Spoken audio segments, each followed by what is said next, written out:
Yeah, hi Pascal. Yeah? This is Clem Fandango. Can you hear me? Yeah, I can fucking hear you. What? Just clearing that up. All right, let's roll. Let's roll. Has this been rolling the whole time? Yeah. Oh, I love that.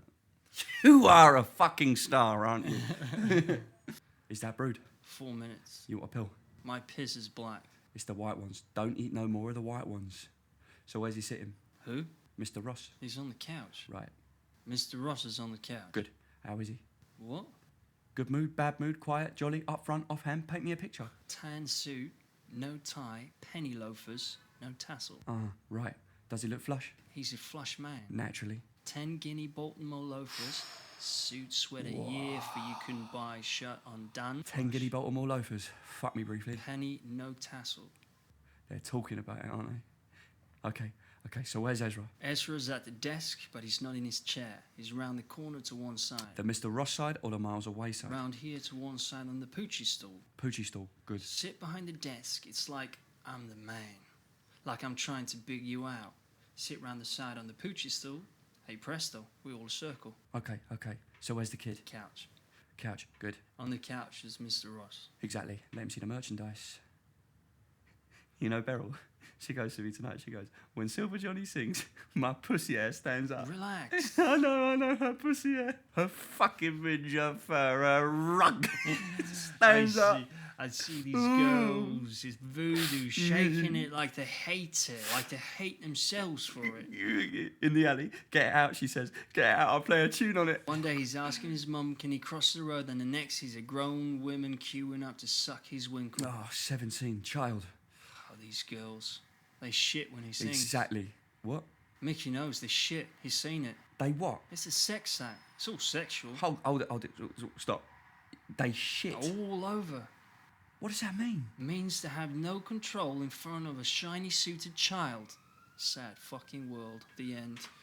I'm going to use this as a rule for life. Anything makes polite young ladies cum their cocoa in public is worth taking a look at. Good rule. Great rule. There's got to be rules, and that's a rule. Sweets, listen. Hey, yeah. When he no, announces... but I know, but listen. If he takes you aside... Could be me, could be you. Could be me, could be you. Exactly. Could be me, could be you. Listen. He takes you aside, takes me aside. It's not important. For me, there's no difference. It's exactly the same thing. Me or you, exactly. Exactly. Good. The important thing is whichever way it comes. When he announces it, when it happens, act surprised and happy. Surprised and good. Good. Good. Happy and good. Yes. Good. The end. That's 4 minutes. Absolutely. What? What? Nothing. All right. I'll be straight back. Right. Good luck. Relax. I am relaxed. I'm talking. 1, 2, 3, 4.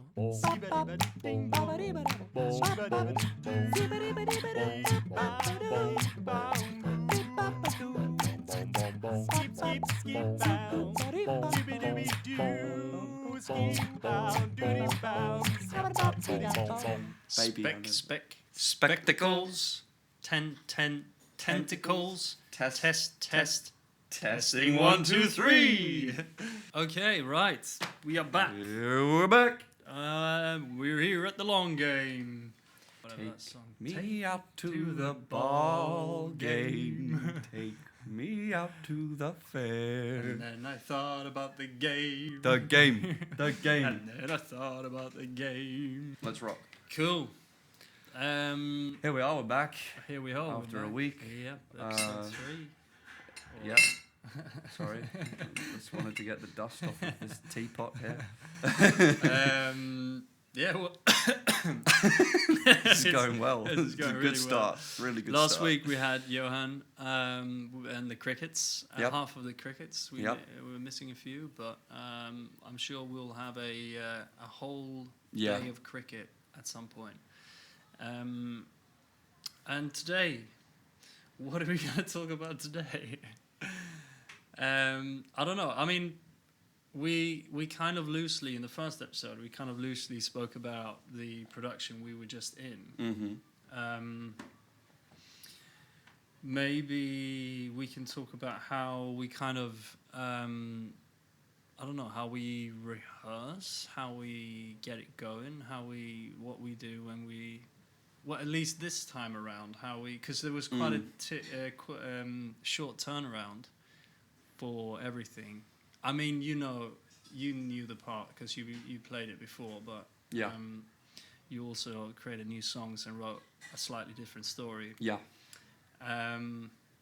But maybe just like in terms of like, it could be good to kind of explain how at least you did this. We didn't do it as much, but the first rehearsal up into the first performance, Mm-hmm.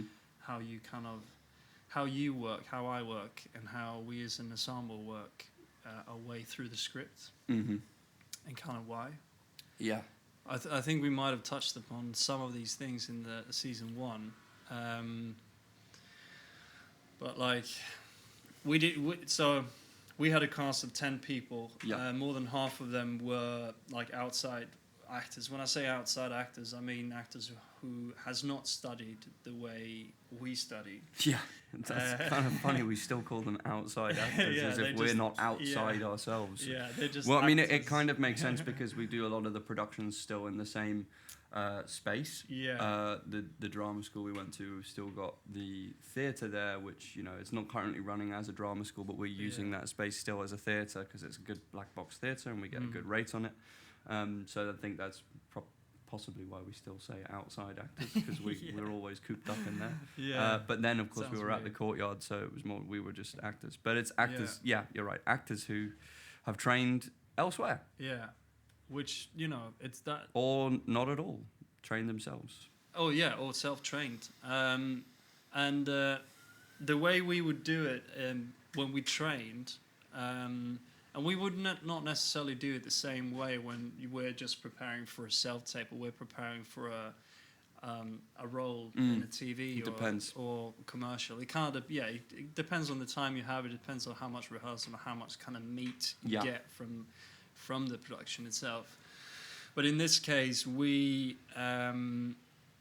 was hard for us to sort of... I'm going to leave it alone, I'm very sorry. We, at least us, in our play, we kind of just... We got the script. We were 10 people, so it was hard for us to get time all together, which was fine because it didn't require that in a play, because this plays... It's scenes where 3 people in, 2 people are in, 5 people are in. Yeah, we're getting kind of good at that now, aren't we? The kind to of just chop it up. It's obviously not ideal, but you've got to make do with people's availability. Yeah, and it's always going to be like that when it's a profit share or when it's like low pay, so you have to work on the side. Low budget. So we started like straight away. Oh, here we. Oh, thank you. Louise is coming with coffee. Well, I didn't even ask. This is how Thank you very amazing much. Louise is. Oh, I'm just saying this for the podcast. I don't. Anyway, so we would just start like. Probably most actors are used to starting with the script. You have the script in hand in rehearsal, and you just go through the lines. I guess what we should also mention here is that with the experience of both these plays that we've recently done, differed to what we would usually be working with, because it's new writing written by the directors in both cases, which is a really interesting take on things, because usually we would. I was quite close with Johan in the writing process for Cricket and the Freebugs. We basically wrote the original version together, and this time I gave him more of a front seat on it, just because I realised I didn't want that response. He's hard to work with in that sense. Basically, I just had to let him. Artist, he's a mad genius artist, and I just had to let him go the directions he needed to go. But I gave a lot of guidance. Like, we had to re-talk a lot about, like, we would just go for walks and sit, like, okay, what is Cricket doing in this? It was quite funny. We eventually came up with the new concept together, so I think that kind of helped me with understanding the character as it went along. It was quite divisive, because in that sense, you're kind of making it up as you go. Is it still filming? Yeah. But yeah. Yeah, no, exactly. And because we would do, in our training, we would analyze the play. Yes, very much so. Somewhat of that, in the analysis, we would also kind of analyze the writer. Yes, there's a lot you can take. There's a lot you can take from the writer. There's a lot of good... Fills in some gaps sometimes. Yeah, a lot of good books. in terms of writers always, most of them have a biopic. Like I remember for Lost in Yonkers, I read 2 of Neil Simon's biopics, which is amazing. Yeah. And a lot of the thinking... Biographies. Biographies, sorry, yeah. Biopics would also be helpful because it'd be a film of their life. Yeah. When I remember reading Neil Simon's, he's got one called Rewrites and the other one, I can't remember what it's called. For Neil Simon, it's so useful because... Lost in Yonkers, you're just reading it and you're like, this was you. Yeah, this exactly. is literally your life. But it's the same, like, what's it called? Bioxy Blues? And he's got like 3 plays where basically the youngest character, the main character... Is the younger kid. It's the younger brother. Here we go. It's a Friday night! It's a Friday night! I do this every day. It's a Friday night! Pascal's getting a taste of his own medicine here. Yeah, I am. I'm getting older now, so I'm getting more irritated. Irritable. Irritable.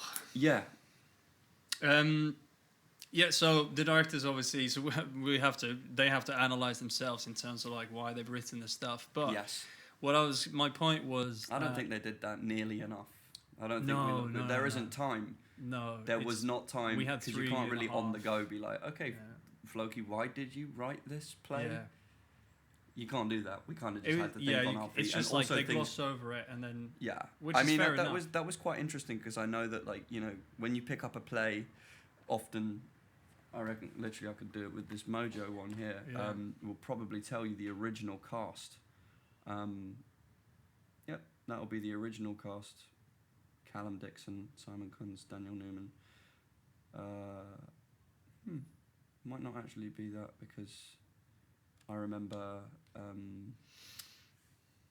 Andy Serkis, I think, was in the original production, or maybe the West End transfer. Probably he was Sweets. Oh, nice. He was Sweets. My character. I don't remember. I'll have to look that up. It was definitely in Max's copy. But so that's kind of the experience we had doing these plays. And I think Floki mentioned that at one point. It's like if this play ever, ends up on every bookshelf, like you'll be in there as the original cast. Because I've always thought that when I look at the original cast of things, and I think that cast will have actually had probably quite a big hand in the creation of this play. Because it's not all the writer, it's not all the director. Yeah. It all comes from they flesh out the play just as much as anybody else does, especially and come up with ideas. And so that was the experience we were having with this too. I definitely felt with cricket, and I could see with yours as well. You kind of develop the play as you're going. Yeah.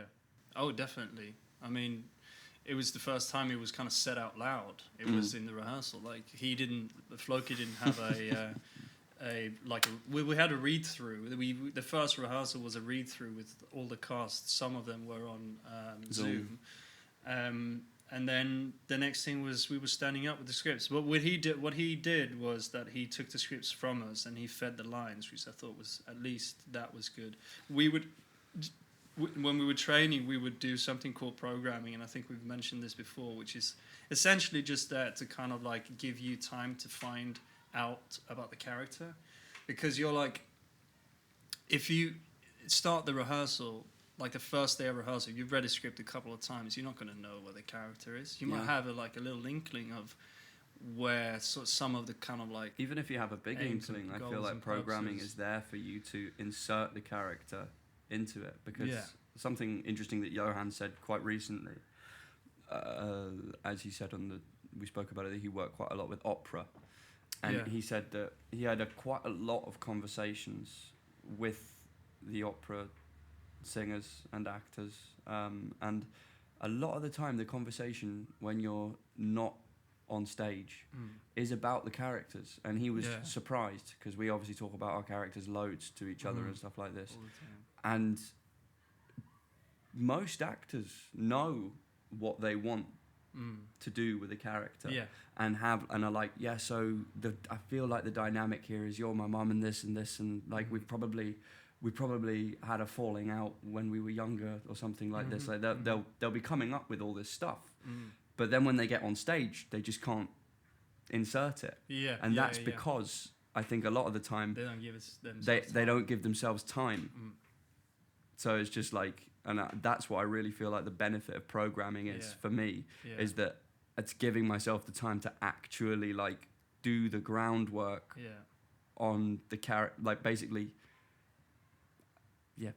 being the character whilst I'm on stage and not just in my head. Exactly. It's basically about getting it out of your head and in the thing, onto stage. Yeah, and you do it kind of in a slower speed than it would eventually become. But it's literally, it's there for you to have time to find the character and explore the character and try out things and go all the way with things. Like you have the time and space to go all the way with like a train of thought or whatever it might be. We kind of skipped over that part. We did it. You had to the time we had, you had to get it standing up. Whenever, and also because you're working with people who aren't trained the same way, I think because of the amount of the cast and everything, and your cast, especially you, I think, and Myra and Kevin were three only, Simon were the 4 only people out of 10 who would know what programming even is. So, and I only had a scene alone with Myra and Kevin. I didn't have with Simon. So when we did that, we actually did it slower. Which was really nice. I was about to say that must have been nice. Yeah, but that became one of my favorite scenes. It was at the very beginning, and I think that's how I started to find the character, because it's a very beginning, and I wake up, I'm hungover as a motherfucker, and the mayor has been killed. I'm not gonna say who, because if it's ever put on again and you're gonna come down and see, we're not gonna. That reminds me. But it was so fun to do that slow, because I was like, oh, now I can actually feel like, now I can explore how it is to be hungover. Now I can explore the thoughts from last night, and now I can kind of like orientate around the room and have time to do that. Otherwise, it's kind of like I just have to do the things because it's saying in the lines, or taking it this way, or whatever. It can be really difficult to but it was also a good, it was a good practice, I think, as well for us, because we're so used to doing it slowly and taking our time and stuff, which is really nice. But it was good practice to just like, now we can't chuck ourselves in here, so now we have to think on our feet a lot and just like do it. Which I thought as well, like, we are trained, so we know what to do. Yeah, and also I think we can quite often hold ourselves back. I think because we're very used to giving ourselves lots of time with programming, and sometimes it can be a hindrance. I think, because sometimes you can think, am I just doing this because that's the way I'm trained, and I'm just going to do this? You go through the motions with it a bit. Yeah. Sometimes I can catch myself going like, okay, am I really asking all the questions here, or am I kind of stopping myself? Because sometimes you do just know what to do. Yeah. You do. I mean, for instance, like with Mojo, I remember I remember saying to Adam the first time we did it was the first time we showed it was like the last possible day you could show it before you got into exam, right? We'd run it. We hadn't run it, I don't think, properly. We'd gone through it and like mainly it had been spent like adding in all this stuff that Max wanted to add in, like 15 screaming girls. We practiced that bit, and I remember saying to Adam right before we started, I said, right, we know the beginning and we know the end. Oh, right, yeah, that was that one, yeah. We know the beginning. I literally, we were so unclear on what we're saying to each other. I was like, we know the beginning, we know the end, so let's start, and then I'll meet you at the end, basically. And it kind of worked, and that kind of thinking sort of just, it in that instance, those were 2 characters that I think, and it got said to us at the time, we did a really good job. But they were very close to our own ditches. Right. Sweets, for instance, I find very easy to get into that, because that's probably how I belong with my mates growing up. So it's like, it's, and I was the right age. Like sometimes you're just a perfect fit. I think sometimes, like for instance, Tom Holland, Spider-Man, you're like, perfect fit. Yeah, he fits right into that mold. So it's very easy for him to just jump right into it. And I think he's even said, like, in his preparation, he's kind of taken on some teaching from Robert Downey Jr. and stuff playing Iron Man, Right. and he was like, "Don't ever look at your script before you do a take. It's got to be fresh. It's got to be like the first impression you get is the best impression you're gonna get. So just get the first impression and do that. Don't ask too many questions." Okay. Yeah. And that kind of works. It gets results, but you know, longer term, I think it's very good to have programming there as your training, because it will instill a sense of like, okay, you are going to create a very rich, deep portrayal of, even if it's like cricket, like, you know, because we did programming for cricket, you did. and that helped a lot because body definition, for instance, I have to constantly think, okay, so even though I'm dressed like a 70s swinging cat, like cad, a cad, I have to think, okay, I've got wings, my bones are on the outside, everything else, and that was one of the best things, and the nicest bit of sense data I had that would always really help bring me right into the ditches. Insects breathe through their skin, which is their bones. So you have to imagine air coming in everywhere. When you need air, it comes in through your toes, through your, right up to there, and it felt really good. Crazy. Every time that just went like, I was an insect then. At that moment, I was like, I got it. I got it now. And that really helped just through asking the questions slowly with that. But I think, that was very necessary for your production, for your musical, and you can really see it. Like once you start thinking about how these insects move and how the cricket walk. They are. Yeah, exactly. The cricket walk is the funniest thing. Yeah. Then it just becomes a lot more. Funny beautiful. That took so long to get. Like I think that was the last thing I got down with cricket. Johan kept going like, the walk's not quite right, and then it was one rehearsal, and remember Tessie was sitting in the audience, and I was just like, right, I'm just gonna really go for it, and then Tessie just burst out laughing the minute I started walking, and I was like, that's it, I've got it.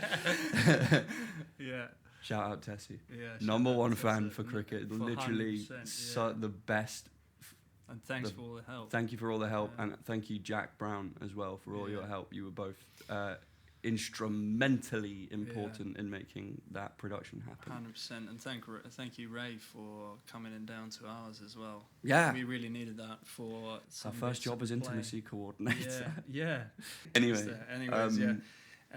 so we're talking about programming. We're talking that you didn't really get to do much of that when you were. Well, we would. I would kind of. It was difficult for me as well because I didn't really have time to sit down, and I actually didn't read.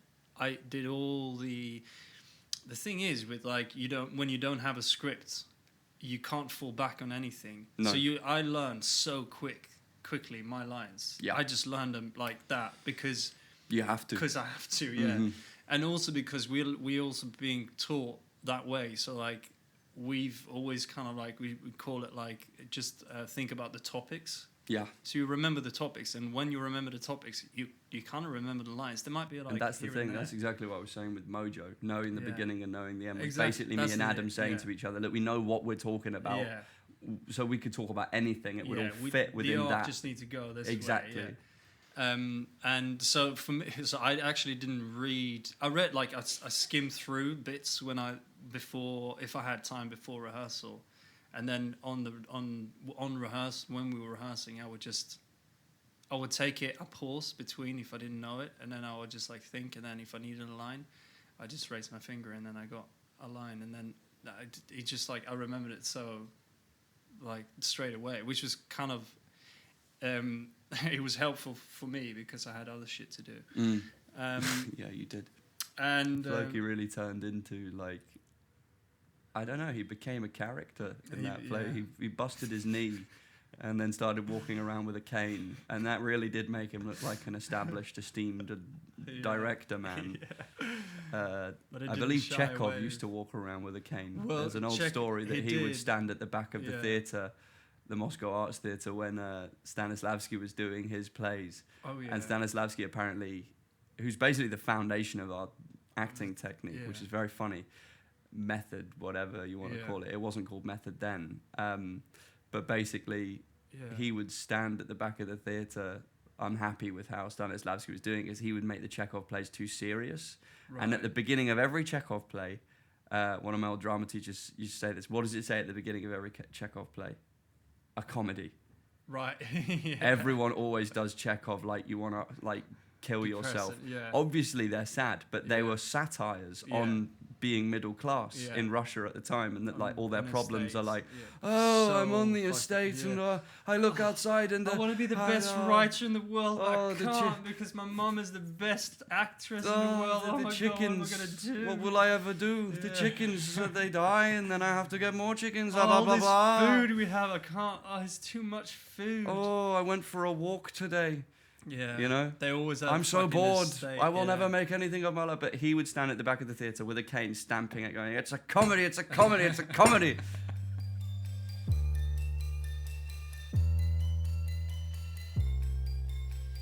1899, Victorian times. Walk the streets with my crew, doing what we do. We got a cane and top hat, nothing you got can top that.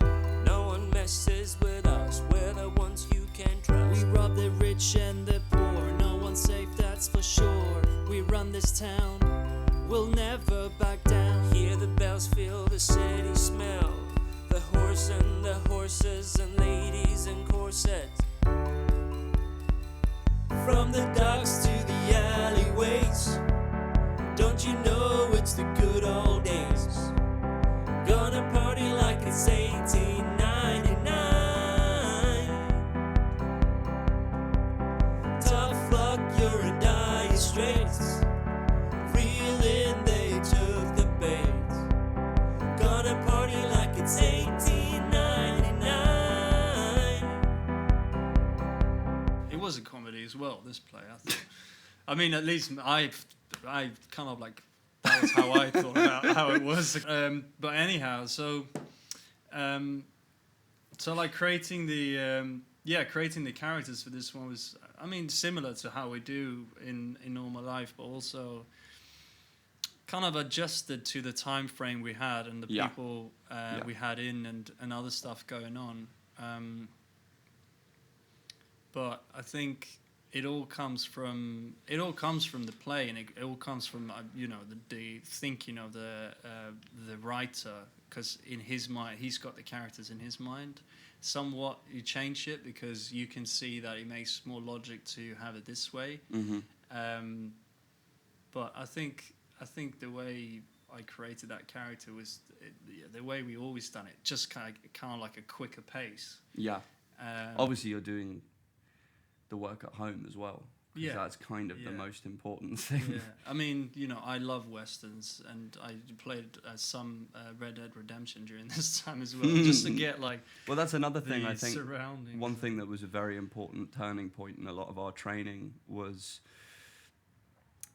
the work isn't just sitting down and staring at the script. Yeah. No, or like contemplating. It's reading books. It's going to museums. It's even playing Red Dead Redemption. Like for instance, I think when I did The Wanderer. Did I play some Skyrim? Maybe, but like that kind of helps. There was something I did with The Wanderer that was, I started a campaign as the Saxons. Oh yeah, on Rome Total War Barbarian Invasion, which always leads me back to this meme that I've got, which is like from Star Wars Rogue One, and there's a conversation between the main evil guy and Mads Mikkelsen's character. And the evil guy's going like, 20-year-old PC games on your new laptop? And then it goes back to Mads Mikkelsen's like, it is a simple life. But it was, I mean, I played a bit of that and like in my downtime when I was like kind of finishing doing my cleaning words and stuff like that. And it was basically because you do find out a lot from the game. You learn about the different kind of pagan practices that Saxons would have been doing at the time. The different peoples and tribes in Germania that were around that were kind of kicking the Saxons out, which is all part of that. And then I read a bit as well. I read about this famous battle called the Battle of Teutoburg Forest in Germany, which is crazy. And I remember learning about that. The first time I heard about that was on a Horrible Histories CD that I got in a packet of cereal. Horrible Histories is amazing. And they had a song about, and this whole like dramatized thing of what Teutoburg Forest was like. Really gory kind of battle of like the Germans who would end up being the Saxons kind of before that versus the Romans. So it was it does help. But I send a lot of paintings because I had a day when I was like, oh, now today I'm gonna do like as much as I can, look at paintings, and there was some really good paintings of saloons and like girls just sitting, kind of just like provoking interest and playing around with the men. Nice. Just completely oblivious of what they actually want. Did you watch? You must have surely Ballad of Buster Scruggs again. I didn't watch it again Surely because I've seen it like 5 times. Pascal watches that every night before bed. During lockdown, I watched that. I watched that probably 4 times during lockdown, and then I've seen it once more after that. I should love that fucking film. It's so good. He gambles nevermore. But yeah, the Red Dead Redemption was very good because it was mainly kind of like the outside life because when you walk out from there's a town in Red Dead Redemption called Valentine, which I think in Inverness, which was the fictional town made up by Floki. In Arizona. It's based on Tombstone, so I think Tombstone is slightly bigger than what Valentine would be, but it's kind of like the same size. But when you ride into Valentine, like there's obviously no road. There's roads, but there's just like mud. There's mud everywhere, and the horse is just like. And then you hitch up, and then you just like walk up on the like wooden terraces or like porches into the saloons, and everything just it stings. You can't really shower. Like if you find a lake, if you have some sort of water source, then you can wash maybe once a week maybe. If even so, I mean these guys are like cowboys, so obviously they live a much dirtier life. I'd say. The Tarantino films are really good. Hateful Eight, Hateful Eight, and I watched that a few years Django ago. Unchained. Yeah, both because what you said there about the mud, very clearly remembered an establishing shot for when they're in Mississippi, which is where you first see Leonardo DiCaprio's character when they're mongoose fighting. Yeah. And it's just an establishing shot, like bird's eye view of a street in Mississippi, and the street is just mud. Yeah. Just carriages going through mud. Yeah, and you get people walking and slipping on mud. And people come out from the saloon completely drunk and just like falls over, slipping like, on the bam, mud, and then dies. Like there's a nice bit in Tombstone, the film, where there's like. I think in the beginning there's like a bit of a shootout and someone gets shot and then it's just left there in the mud. I've never seen it. And then people just like walk off because it was like that was the whole thing. Like that was the deal. Yeah, man. So also, that kind of helped a lot. God, there's so many good cowboy films. There's loads of good Oh references. yeah, for you. no, there's fantastic good. It's just I didn't have enough time to watch them all and get all of their. I've not seen many old westerns though. I've seen some of the John Wayne ones. I first saw.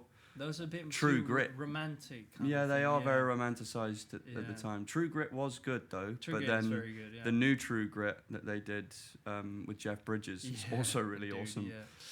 Yeah. That's a Coen Brothers film, I think, as well. So that was the kind of like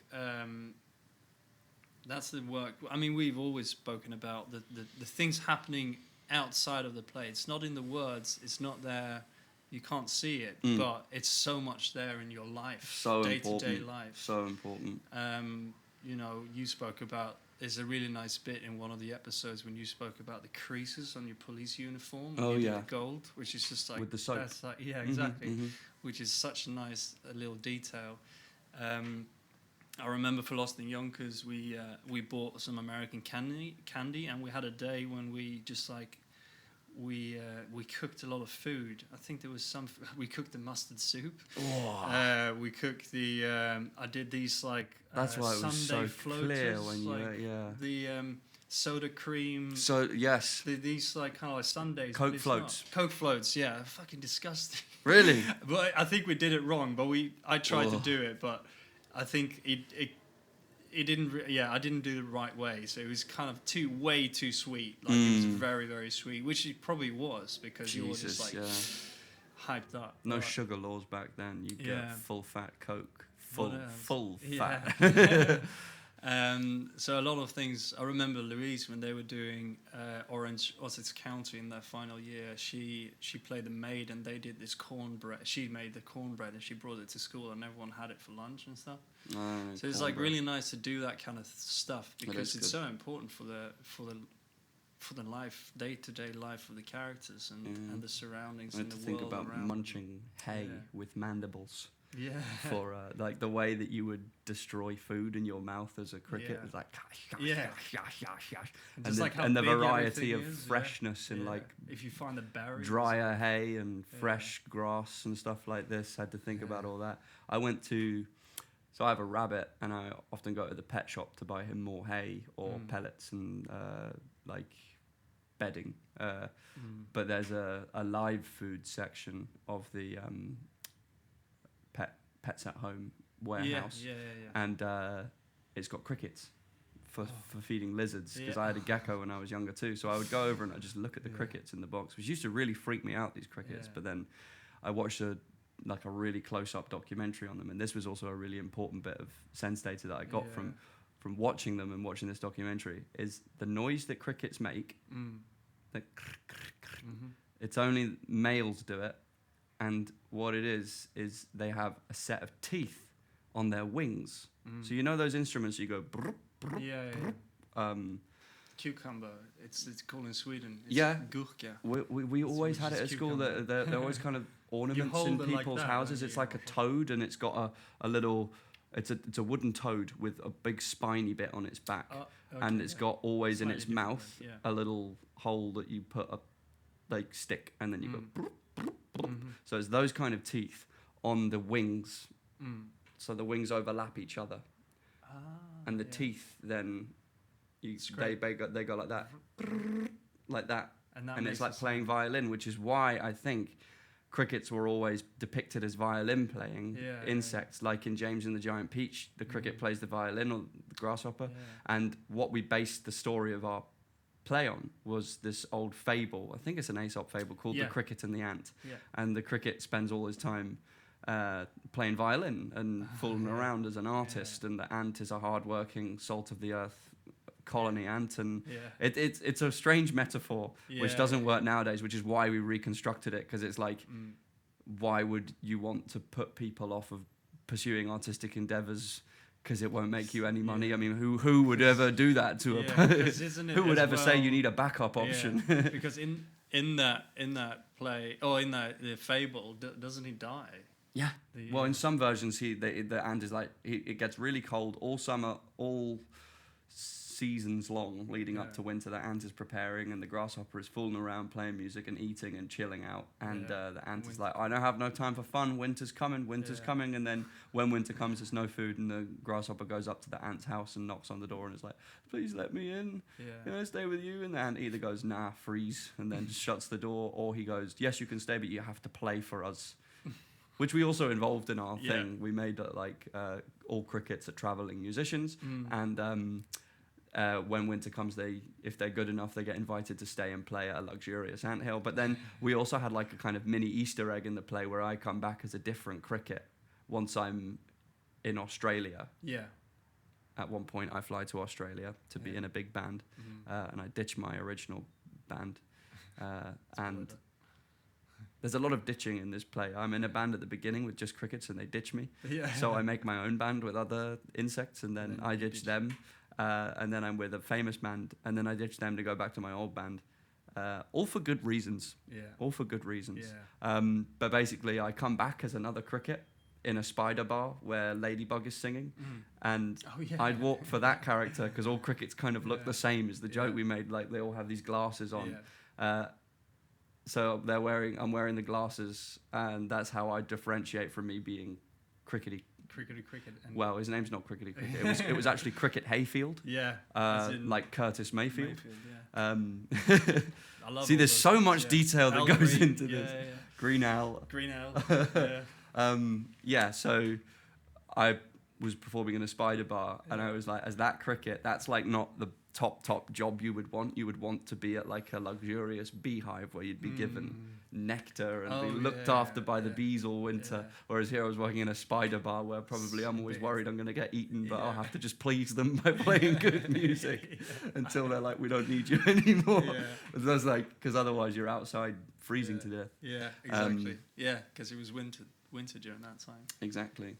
But yeah, so I guess to go back to like, we're talking about the process here of how we went through these plays. And obviously these are all good tidbits of what inspiration we used, how you were working on the play, just standing it up and going straight through it all and rehearsing it in kind of, I guess, more or less a traditional way that would just be like, you know, let's read it, get it on its feet and go, because we don't have that much time. And also so many other things had to be done because we were producing at the same time. So, but our normal process with a play, especially done while we were at school, when we were doing grad plays and stuff, and when we worked together, is to go through it very slowly, analyze it as well. You spend the first couple weeks or a week sitting down analyzing it. We did that for The Wanderer, and that was quite good. Like that really helped because it was a play that needed quite a lot of like understanding before you did it. So that really helped. The sitting down process really helped. Whereas I think that's why it's interesting with your play that you just went into standing it up. And we didn't really analyze it this time. Originally, when we did Cricket and the Freebugs, we analyzed it and then we stood it up very slowly, but we were really kind of finding out on our feet at that point because we'd just written the play. So doing it again, we kind of knew, at least, most of us knew, especially me and Johan knew because we'd already done it. So it was clearer and just easier to have answers for questions. And that was funny because we only had one outside actor in our group, Isabel, and we were doing slow speed like programming, and we got her involved in it, and like she actually really took it on, and at first was obviously a bit like, I'm not really sure what this is, but then when doing it, you really understand and you see why. Also, while I was in Madeira, when I arrived to do Midsummer Night's Dream, they'd already been rehearsing. The Madeiran actors had already been rehearsing for weeks, just up to speed, normal.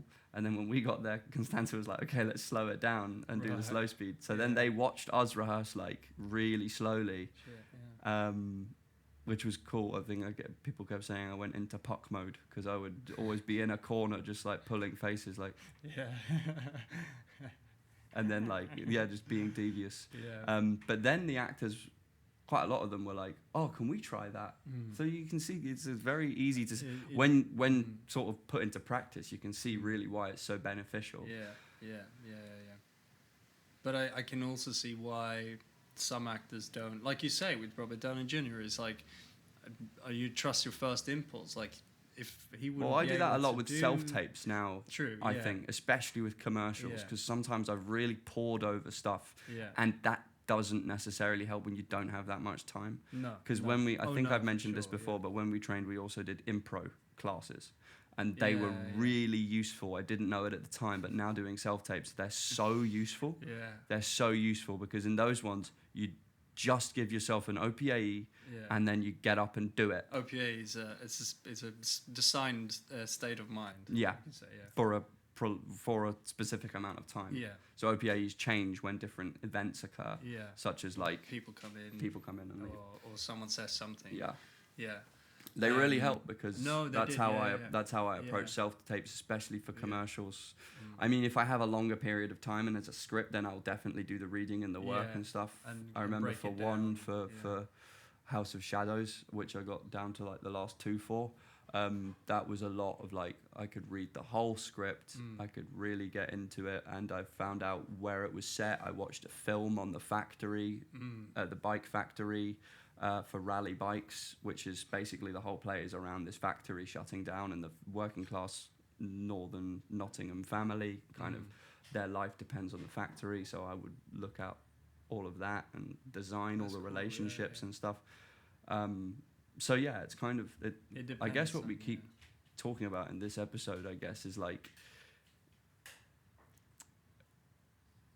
the different ways to approach doing what we do with our training, because there's kind of like you kind of got to use a bit of a barometer for like how much this, how much that. It's about.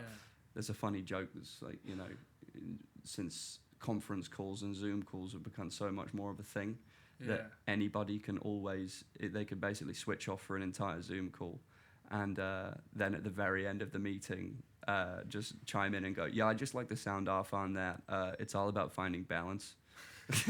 Which is annoyingly true even for this. It's just like ultimately it's about finding like the right amount of what, because each kind of like different approach medium requires a different approach. Like I say, an advert that you've got sometimes even a few hours to prepare and do, to maybe more of a longer commercial, to a TV day player TV show, to a regular player. I know exactly. Like for a day player TV show, you're theatre. probably like you may look at the script when you're given it, and it is one line. Yeah. Like so, like you've got to create a whole character around that. You say one thing. Again, it didn't work. But I also saw, I saw a show this week too. Saw Cabaret. Yeah. Yeah. And we're going to see Yasmina Reza's God of Carnage. On Monday, yeah. So we'll tell you about that next Friday. How was Cabaret? Cabaret. Yeah. I've done Cabaret. I've played the MC, directed by Max. That was fantastic. Yeah, it's one of the best things I've ever done, ever. Loved every minute of it. Yeah. You'll probably see the picture. I will upload the picture. It's... to go back to something we were saying earlier about the outside life, outside of the saloon and your play, the Kit Kat Club is the immersive element of this production. And it's got so many 5-star reviews. And the director has gone on to also direct Streetcar Named Desire at the Almeida. Ray's been to one of her workshops. It's really cool. This production, every single song that is within the context of the Kit Kat Club is so good. The person playing the MC was phenomenal. Was just so good. Like every song was just such a joy to watch them. They're having the time of their life, which is the character is so fun to play. I've done it myself. It's so fun. You just really let go. Flamboyant, German. You can really deep in the Weimar Republic, sexy club German time. It's a really good part to play. And all the other actors and performers, phenomenal dancers. It's really embracing, fluid sexuality and stuff like this. And the theatre they've made look beautiful. They have a lot of preamble at the beginning of the show. You go in, they put a sticker on your phone. You're not allowed to take pictures. You're supposed to feel like you're going into the Kit Kat Club. And there's 3 different levels of bars. There's a red bar and a gold bar and a green bar. All different lights and different performances going on. Like there's people play. Some of the performers are playing instruments like saxophone and clarinet, and it's all music of the time, and they're like playing stuff and dancing. And then the dancers were doing this dance above one of the bars on the 2nd floor, and they made serious eye contact with you. It was like unnerving. I was like, I'm an actor, so I'm gonna look back and just kind of look like, ooh, I'm enjoying this performance. But they looked right dead in my eyes and just like danced, and I was like, whoa, this is crazy. I was really enjoying it. My younger sister, knew one of the people on the bar. I'd worked with them before, hadn't seen them in ages, didn't know they were working there. We got free cocktails. Oh, nice. All themed cocktails. Like I got basically an old fashioned, but it's all based on Weimar Republic kind of time, Germany, Berlin stuff. So you're really immersed. The theatre, we were really high up, but the whole theatre's beautifully laid out. Even the orchestra is beautiful. They're wearing like velvet dressing gowns while they play. Everybody's having such a good time in that orchestra as well. It was great to be able to see them. My one thing is that I always still like to see, if possible. I mean, the performers are playing instruments on stage and that's really cool, but I love seeing the orchestra be more part of the production. But it felt like they were part of it. Essentially what I'm saying is the Kit Kat Club was the theatre. That was incredible. Every song based in the Kit Kat Club, like Two Ladies and Willkommen and Sally Bowles' first song. Really good, very great performances. But then everything outside the Kit Kat Club wasn't there. Right. It was like a revolving stage in the middle, quite like harsh white lighting. Yeah. I don't think it really helped. I don't think the two performers playing Sally Bowles and the guy who's meant to be Isherwood, because it's all based on his book, Isherwood's book about visiting Berlin, Goodbye to Berlin, I believe it's called. I've read it, it's really good. A lot was missing, just like the life outside the Kit Kat Club. In the book, it's so nice, all the different people he bumps into and chats to. Like, there's this one friend of his who's kind of wealthy, but no one was really wealthy at the time, because everyone was poor from all the tumultuous time that Germany had gone through post-World War One. And one of the guys has a coffee machine in the book. Right. And it's like, it brews. He's like so proud of this coffee machine, has people over all the time for this coffee machine. And like, it brews this like rocket fuel black coffee, really slow dripping. Yeah. And the way he talks about it is like, that was like the coolest place to hang out and stuff, and all these people. I just felt that like, everything outside of that wasn't really walked or helped the actors in any way. There was no real set for them when they were doing that, because everything was performed around this revolving stage, which when they're doing the numbers really helps. Amazing, it raises up, it goes down, you can come out of a hole in the middle of it. It's so cool. But whenever they're doing the numbers, they're just sitting around on a few suitcases and stuff, and it's supposed to be their house that they're sharing, Sally Bowles and the guy, and it's just kind of, it just didn't land. I think I could even tell it when the performers were bowing and stuff. It was like, and this is like, a kind of thing that happens, but you hear like the whoops for all the other performers, and the MC is like, wow! And when those two kind of the main characters came on, I was like, woo, but I kind of meant it as a kind of like, you tried your best kind of thing. I just felt like it didn't help. There was no outside of that Kit Kat Club, and that's what's so important. Given that they've put so much attention to the detail of the Kit Kat Club, all the performers are 100% more free because you feel like you're part of it. But there's got to be more attention put on what was going on outside. The apartment, the landlady, reading John Isherwood's book of the time, or Christopher Isherwood, anyway, Isherwood's book written at the time, Goodbye to Berlin, is full of sordid sense data from the time of Berlin. So many older women had taken up prostitution because it was one of the only ways for them to make money. And he talks about it. He talks about these old ladies in lingerie sitting outside their doorstep smoking, and all the young men who go to see them to get experience in sex, because everybody's just having sordid like nightclub, sex club and stuff. And that's all there inside the Kit Kat Club, but outside it's just not there. Even when like the Nazi guy comes in, they've rewritten the story somewhat to what's in the film and what's in the, but it just it was missing a lot of that. I think even in the film it's missing too. Outside, and even like much from it's one of my favorite musical films for sure, but like I just felt that it was really missing a lot of the life outside of there in Berlin at the time. Some things were good bits of direction, but it kind of been done before, I think, in another production of Cabaret, where everyone who's originally wearing leather harnesses are now wearing the same suit by the end of the play, and it's like, we're rigid now because we're Nazis. Right. But I just thought, it was let down by that, I think. But otherwise, everything that happened within the context of the club was really, really good. And I think just like, that's where, the direction has to be so much more detailed about. That's why the actors need a lot of help. With that stuff too. Sometimes I really just felt like the two actors were just there in the middle of the stage, and it's very bare.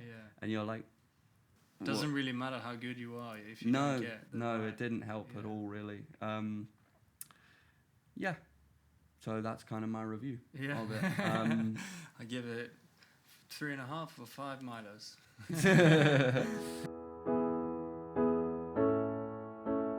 Hey Siri, it's been a long time since we spoke. How have you been? Are you still seeing the same bloke? Hey Siri, I have some questions for you, so why won't you pick up your phone? I am all alone.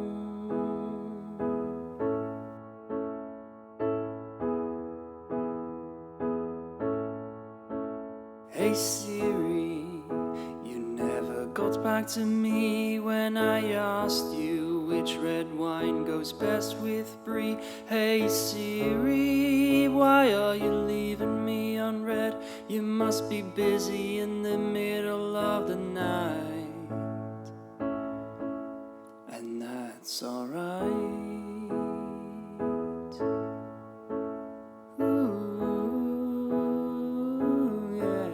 I love to watch it. I also need to go to a musical soon. Yeah, but I've been watching 3 films this week. I don't know how you found the time to watch 3 films. I think because Louise she was gone over the weekend. She was in Belgium filming an advert, not as an actress. She's working behind the camera a lot now, for a company. And I was watching, the first film I watched was The Menu. I think you've seen The Menu. Yeah. The second film I watched was Triangle of Sadness. And then the third Both film, very similar films. Yeah, very similar. About hating rich people. Yeah, exactly. Two films about kill the rich. They were exactly the same. It was funny when I watched Triangle of Sadness. I'm like, I've seen this film. Yeah, I saw this film yesterday, The Menu. And then yesterday we watched the film. We watched Cruella de Vil. Oh, the film. With Emma Stone. Yeah. Emma Stone. To be honest, out of the 3, I probably enjoyed Cruella the most. Really? Yeah. Emma Thompson and Emma Stone going head to head. Very good. Nice. Yeah. In a sense, that is true. But they're very different films. But yeah, Triangle of Sadness and The Menu, very similar. I think out of the 2, I like The Menu better. Yeah. I heard that before I'd watched that film, I'd heard Isabel said that Ray Fiennes did a really good job in it. He's fantastic. Brilliant. I think as an actor, she said one thing that's really good about Ray Fiennes as an actor is he doesn't give a flying fuck what anybody thinks about him at all. So he can be really vicious and just very free being vicious because he doesn't care what people don't want to be liked in any way. Just has a lot less care about what people think of them. So when they act, they can be very free. Very free. Yeah. But I think what I got from it was like halfway through ish, I kind of went, okay, I have to accept the fact that it's a bit like not real. Yeah. But at the same time, it feels like they want it to feel like it's real, like this could happen or this could be, and you kind of like you get along with it, but then you're like, but I think some of the characters will make different choices there. They're all kind of like, all of them apart from like her and him and Rafe, the chef. They kind of become more and more generalized as the film goes so along. Generalized, yeah. They kind of she definitely stays on track on her character, and I think he does as well, especially when it comes out that he knew, and I kind of had an inkling that he did know. Like I was like, I halfway through the film, I knew like everyone's gonna die. Sorry, spoiler if you. But I kind of like I understood the film, maybe because I like those kind of films and I can see where it's going. Yeah. But I thought just like some bits, Ray Fiennes is just amazing. There's a bit when he goes off back to he's like, Taco Tuesday. Everyone's got Taco Tuesday. And he starts like, Taco Tuesday. And he starts laughing. And then he goes over to his mum. And he's like, this is my mother. When I was growing up. And then he shares a memory about Taco Tuesday, how his dad used to beat his mum up to the point where he had to get a kitchen scissors and stab him in the leg to make him stop. And you're like, oh my god. No, he's like he so starts off good. with like Taco Tuesday. And then he's like, yeah, I stabbed my dad in the leg that day. It's very nice. Some bits are very, very nice. They're very dark. And then it's just like making food out of it. This is the issue. I think it's just clicked for me now. He stands out as like everyone in that film should be as hateable as him. Yeah. because he doesn't care what people think of him. But so many of the characters end up going into generalized caricatures, like the rich business guys. Yeah, I'm sure I've seen one of those actors play a rich business guy before, and at this point it's just becoming like, okay. So, but there's no life to it. It's like, yes, I look like, yes, I sound like, yes, I'm doing all the right things to be a business guy who's a bit of a like, sorry, but can you take this back? Do you know who we work for? Blah, blah, blah. Can we please get some bread? I mean, come on. Yeah, but that's ridiculous because like most of the other characters in that film, I think the actors are too afraid of people not liking them. Exactly, yeah. Well, as Ray Fiennes, he's just like, I don't give a fuck. I don't give a fuck. Yeah. So that's. I think that's probably might be due to a lot of his stage work. He picks his projects where he's just like, I'm doing this because I want to do it, and if you want to come see me, you can fucking come and see me. So funny. I watched the play with him. He did poem. He did he was just himself on stage and just reading. He wasn't reading. He knew the poems, but it was poems by. Gosh, I forgot the name of this poet now, but it was basically just him reciting poetry for T.S. an Eliot? hour. That's right, Yeah. T.S. Eliot, yeah. It was just him like reciting poems for like an hour and a half. That's king shit. And I think me and Louise were probably the youngest one in the audience, even though we thought like there's probably going to be a lot of like, you know, Harry Potter fans here because it's Ray Fiennes in the West End. I think Noel Coward's theatre. But it was just like, but I thought it was entertaining though because like you can see how much fucking work he's put through, and it's the same thing there. Like he doesn't give a fuck. Yeah. But it's not like he doesn't give a fuck about the work. No, he's doing that just because he enjoys it so much. Yeah, he loves it. So I thought it was actually very, very good, even though it's like not quite my cup of tea. But I kind of wanted to see him work as well. That was nice of him.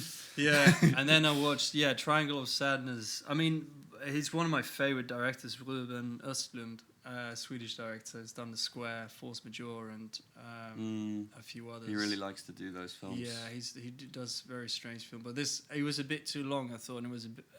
I understand his style, like he's very provocative and making jokes.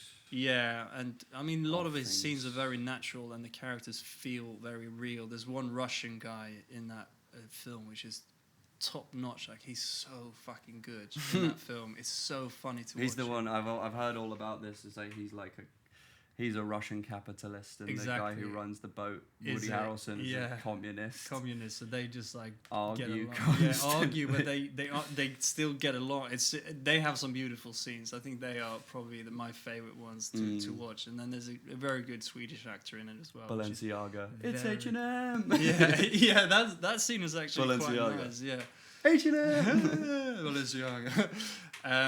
It's H&M. But it was just a bit too much. And when they finally end up at the island, it's like everything was actually very good up to that point, and then they get to the island and you're like, I think they would have died within like half a day here. And then there's like a few other stories on that island where I'm just like, I'm not sure if this is necessary in the film. I mean, I still would want to be in that film, but I think the whole yacht bit and like the thing on the boat and everything leading up to the boat and on the boat and even the boat's kind of like sinking, I think is good. But I think they could have like finished there, or they could have stayed on the boat and it might maybe kind of like something else. But they were very similar. Sometimes with those conceptual films, where he seems like quite a conceptual director. Oh yeah. Sometimes I get like the boat thing. Yeah. Sometimes I feel like when they stretch it out to turn it into more of like a feature-length film, I often have a cut-off point where I'm like, I think this is where the original short film would have just been the boat sinks and fades to black, and that's like the story's very simple. Yeah. But then it's like, oh no, we got to stretch it a bit more. A little bit more story here. I'd like a love interest thing as well. It's a three actor basically, which is, it's fine. But I think, having seen his previous work and seeing this one felt like the blockbuster version of his film. Yeah. Like, here you go, you get all the money in the world, you get Woody Harrelson, do whatever you want kind of thing. So I think in a way he does it to provoke.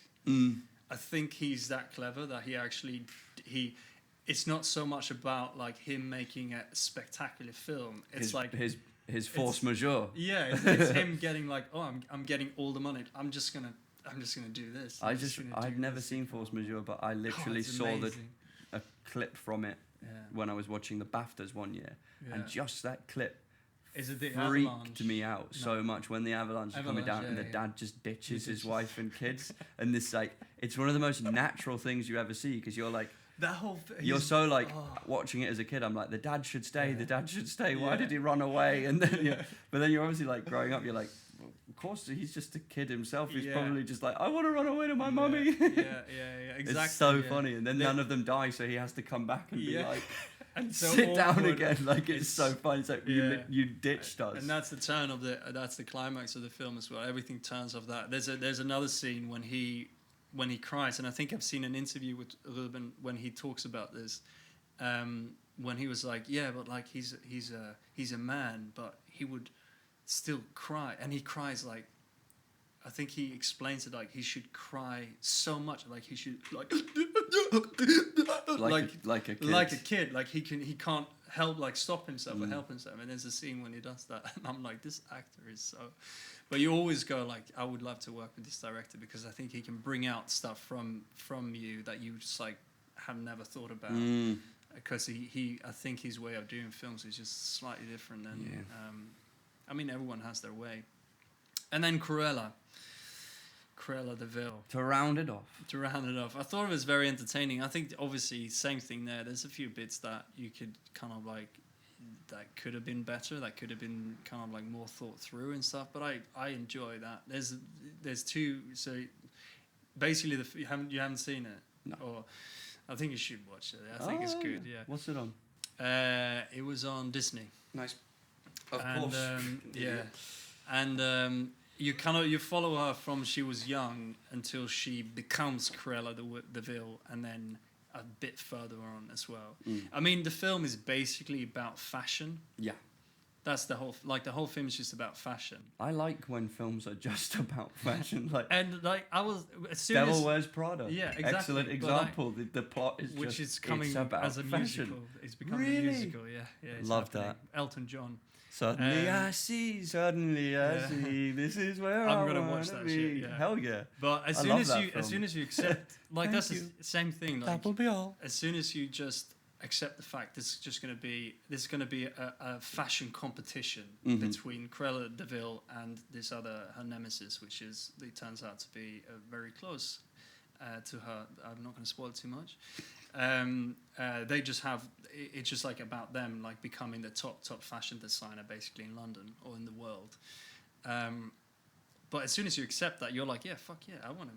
I'm in. I'm in. Like, yeah, and then it also like leads up like at the end they make it. What's that saying? Every day of the week and twice on Sunday. There's a very nice scene, after the when the film ends. There's like an extra scene after the credits, and it sets up for the second one, which they are making a second one, but they set it up really well in that film.